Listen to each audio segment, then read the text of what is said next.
One with God the Lord Most High. Greetings in the wonderful name of our divine healer, Jesus Christ. What a privilege to share this topic about superfoods for your bones. God explains good physical, mental, and spiritual health in the Bible. We are called upon to keep our minds, bodies, and souls pure. So weak and brittle bones don't have to be a part of aging. Your bones are a living tissue that reveals itself. Your bone mass reaches its peaks between your mid-20s and mid-30s. You can borrow from that bank strength as you get older. Here's how to get and keep your bones dense at any age. So calcium makes your bones hard and dense. If your calcium levels are too low, your body takes it from your bones. Too much loss may lead to osteoporosis or brittle bone disease. That raises your chances for falls and broken bones. So vitamin D works in tandem with calcium. Without vitamin D, you cannot absorb the calcium from foods. That forces your body to raid your skeleton for this nutrient. That weakens your bones. It also prevents your body from building strong new bone. A blood test can tell you your levels. So, these are the superfoods for your bones. Green vegetables. Good sources are bok choy, Chinese cabbage, collard green, turnips greens, malunggay, kangkong, and so many others. 1 cup of cooked turnip greens is about 200 milligrams of calcium. It has also vitamin K, which can reduce your risk for osteoporosis. So you need also potato. 2 lesser-known nutrients that help keep bones healthy are magnesium and potassium. If you're low on magnesium, you can have problems with your vitamin D balance, which may affect your bone health. Potassium neutralizes acid in your body that can lead calcium out of your bones.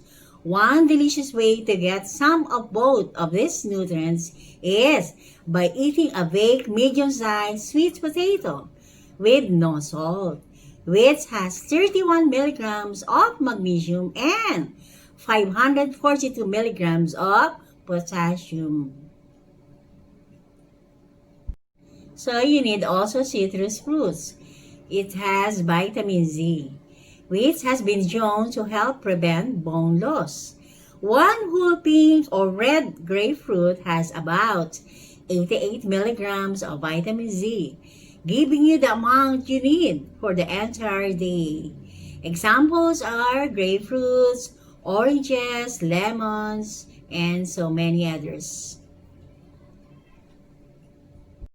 Next are these fresh figs, no?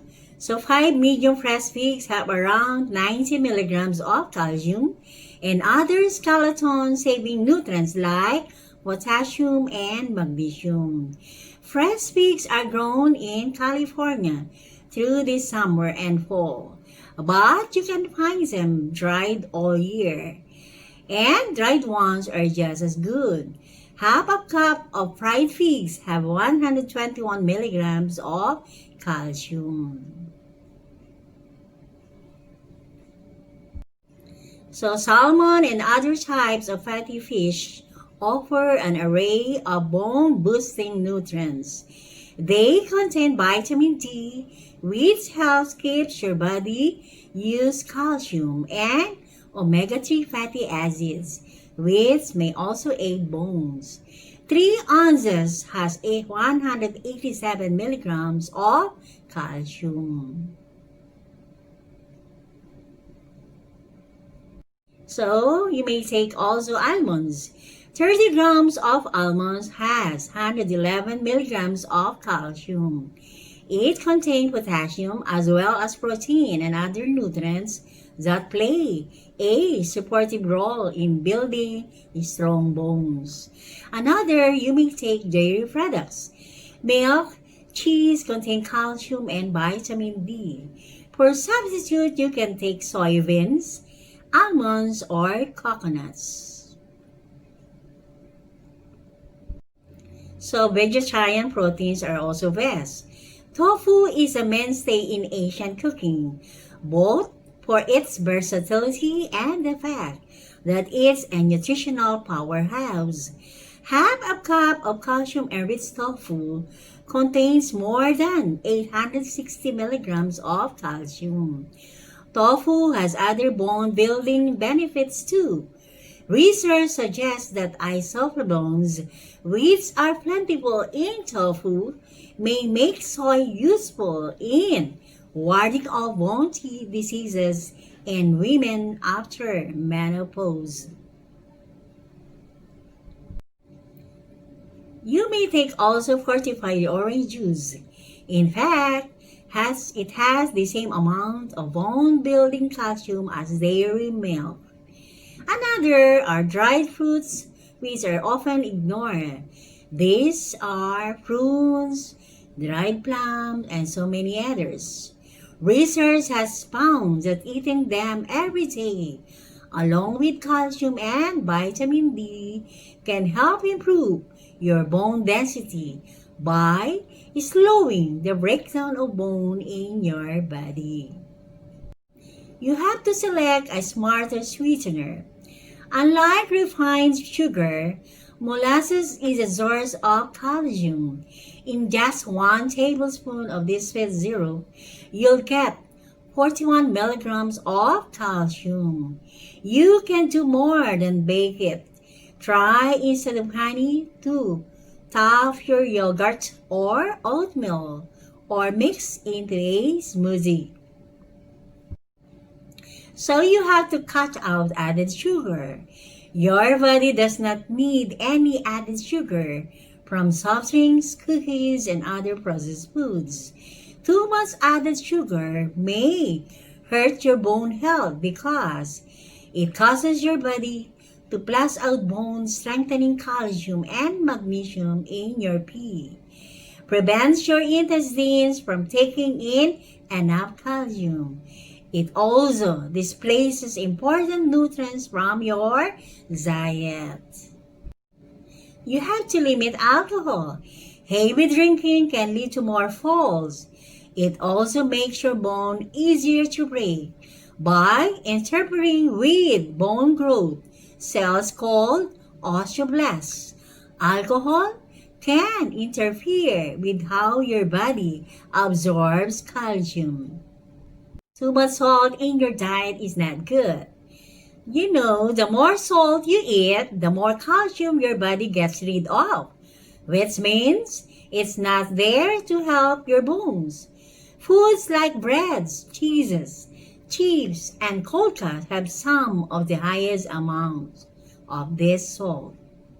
You don't have to cut salt entirely, but aim for less than 2,300 milligrams of sodium a day. So, too many cola-flavored sodas could harm your bones. While more research is needed, some studies have linked bone loss with both the caffeine and the phosphorus in these beverages. Too many cups of coffee or tea can also rob your bones of calcium. So bowls of wheat bran with milk. What sounds healthier than 100% wheat bran? But when you eat it with milk, your body absorbs less calcium. So don't worry about other foods like bread that might contain wheat bread. But if you're a fan of the concentrated stuff and you take a calcium supplement, allow at least 2 hours between the bran and your fill. In summary, the body makes vitamin D in sunlight. Just 10 to 15 minutes several times a week could do it. But don't overdo it. Add fortified cereals, juices, and milks to your diet. Ask your doctor if you need a vitamin D supplement. When you regularly inhale cigarette smoke, your body cannot form new healthy bones, tissues as easily. The longer you smoke, the worse it gets. Some medications, especially if you have to take them for a long time, can have a negative impact to your bones. Some anti-seizure drugs and glucocorticoids like prednisone and cortisone can cause bone loss. You might take anti-inflammatory like drugs like glucocorticoids. Glucocorticoids. If you have conditions such as rheumatoid arthritis, lupus, asthma, and Crohn's disease. That's all for today, and see you in my next vlog.